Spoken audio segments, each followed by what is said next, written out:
Two best friends, a deadly catfishing trap, and a sinister plot hidden in text messages. How did a simple online deception spiral into one of the most heinous crimes in Alaska's history? Stay with us as we explore the horrific events, the intense investigation, as well as the psychological factors that trigger this tragedy.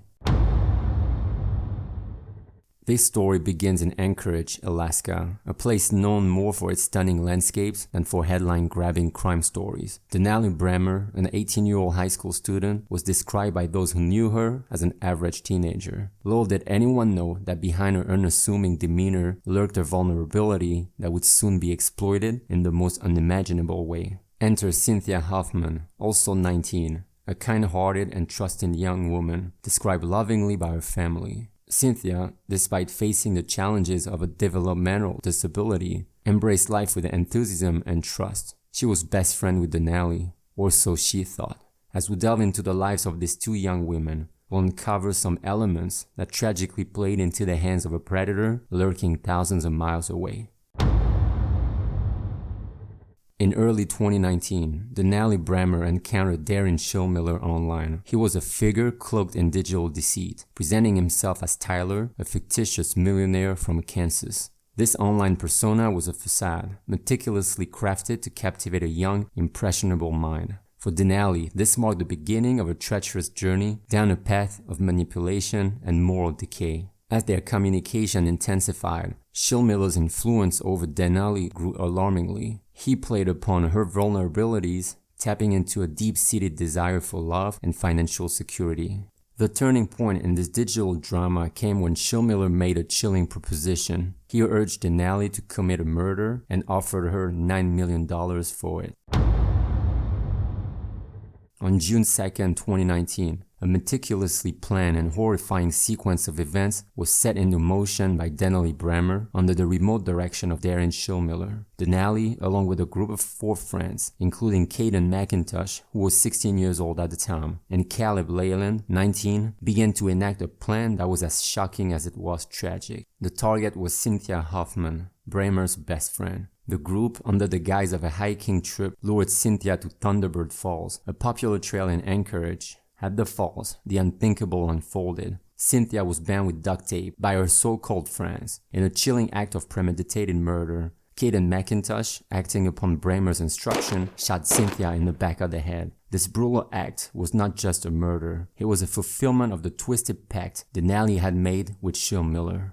After committing the heinous act, the group attempted to cover their tracks. Cynthia's body was disposed of in the Eklutna River, an act of cruelty that compounded the horror of the crime. The digital evidence of the murder, as per Schillmiller's perverse request, was captured and sent to him, completing the morbid transaction.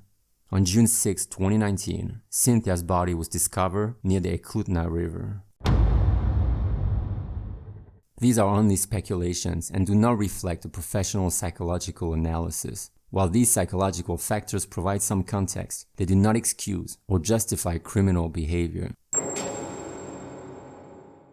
The central role played by Darren Schillmiller in this case exemplifies the power of online manipulation. Schillmiller was able to construct a digital persona that held significant sway over Brehmer. This type of manipulation, known as catfishing, involves deceiving someone through a fabricated online identity. The psychological impact of such deceit, especially on young, impressionable individuals, can be profound.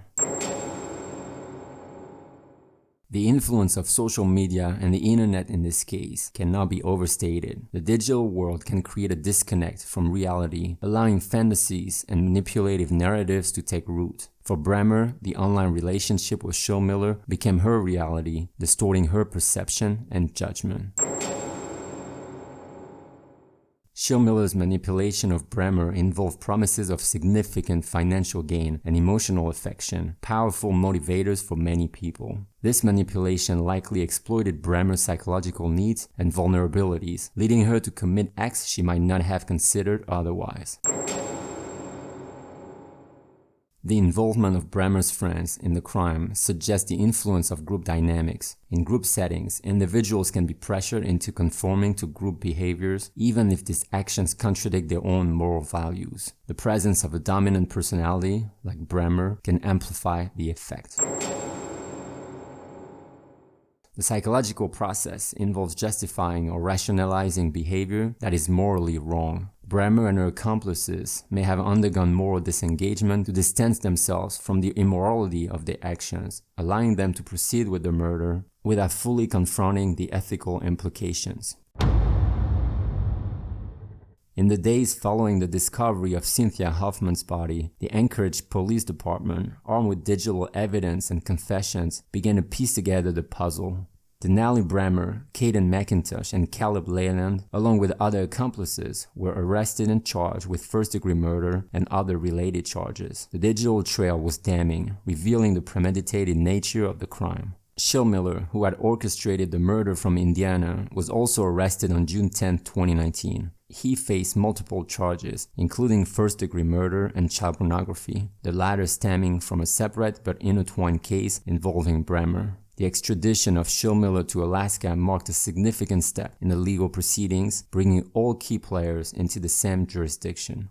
As the court cases progressed, the intricate web of manipulation and deceit that had led to Cynthia's murder became painfully clear. Prosecutors presented a case that detailed not only the events of the murder, but also the psychological manipulation exerted by Schillmiller over Brehmer and her friends. The defense strategies varied among the accused, with some attempting to downplay their involvement or argue manipulation. Brehmer's defense, in particular, faced the challenging task of navigating the complex interplay of her role as both a perpetrator and a victim of Schillmiller's manipulation. Darren Schillmiller, the mastermind behind the murder of Cynthia Hoffman, was sentenced to 99 years in prison in January 2024.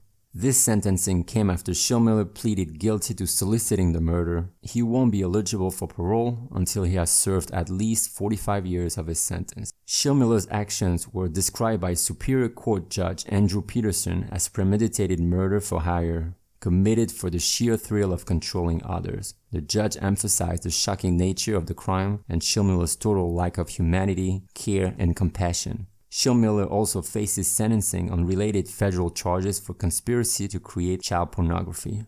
As for Denali Brehmer, now 23, her sentencing is scheduled for mid-February 2024. Caleb Leyland, now 24, is set to be sentenced on June 10, 2024. Caden McIntosh, who was 16 at the time of the crime and now 20, has his case pending trial. Two other individuals involved in the crime are being processed through the juvenile justice system, which is not public. I mean, damn, can you imagine that nowadays you are not safe anywhere? If any loser sitting in his musty basement binging on Mountain Dew is able to manipulate some dummy online by promising completely ridiculous amounts of money to kill people, we are so screwed. Humanity is so screwed. Let's celebrate the verdict on this case though. This dude is not going to see the daylight ever again, and let's find out if he dares catfish some of his fellow inmates while dropping soap in the showers. I can't wait to see what's gonna happen to the rest of the dummies that look straight out of Lord of the Rings though. This heinous crime is beyond understanding and it's actually impossible to believe this dummy crew can be of any use to society. All our thoughts go to Cynthia's family. The case serves as a stark reminder of the dangerous influence of digital communication and relationships. The ability of Darren Schillmiller to manipulate a group of teenagers from afar, leading to the murder of Cynthia Hoffman, underscored the critical need for awareness and education about the risks of online interactions, particularly for young people. The legal outcomes of the case, including the sentencing of Schillmiller to 99 years in prison and the ongoing proceedings for Brehmer and accomplices, demonstrate the serious consequences of such actions and the justice system's response to crimes influenced by online interactions. What do you think? Do you think this first verdict is fair? And do you expect the same for the other defendants? Let us know in the comments down below. Thank you for joining us today on Casual Evil. Remember, you always pay for your crimes, one way or the other.